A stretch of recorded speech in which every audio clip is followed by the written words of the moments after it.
இதில் 3 வேரியன்ட் இருக்குது. First variant வந்து brake, second variant disc brake, third variant வந்து எஸ்எஸ்சி ஸ்மார்ட் ஸ்மார்ட் இதில் முன்னாடி என்ன 12 இன்ச் அலாய் போட்டுருக்காங்க. டியூப்லெஸ் டியூப்லெஸ் சர்வீஸ்னால நீங்கள் ரன்னிங் அப் வந்து பட்ஜெட்டாக பேக்கேஜ் பண்ணுவீங்க. நீங்கள் அப்படியே பண்ணுவீங்க.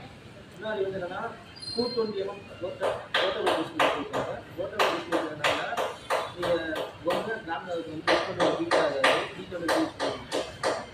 இன்னொரு வந்து என்னன்னா டெலஸ்கோபிக் சஸ்பென்ஷன் கொடுத்துருக்காங்க. டெலஸ்கோபிக் சஸ்பென்ஷன் இருக்கிறதுனால நீங்கள் மேலுபுறத்தில் போகும்போது உங்களுக்கு சஸ்பென்ஷன் உங்களுக்கு ஃப்ரீயாக இருக்கும். முன்னாடி வந்து என்னன்னா உங்களுக்கு ஃபார்மிங் ஹெட்லாம் கொடுத்துருப்பாங்க. ஃபார்மிங் ஹெட்லாம் அப்படின்னா நீங்கள் போய் லாங் ட்ராவல் போயிருக்கீங்க அப்படின்னா நீங்கள் வீட்டுக்கு போகும், வீட்டில் கரண்ட் இல்லை அப்படின்னா அந்த லைட் வந்து உங்களுக்கு வீட்டுக்கு வந்து சொல்லி முன்னாடி வந்து கேட் லாக் கொடுத்துருக்காங்க. கேட் லாக் இருக்கிறதுனால நீங்கள் வந்து சரியான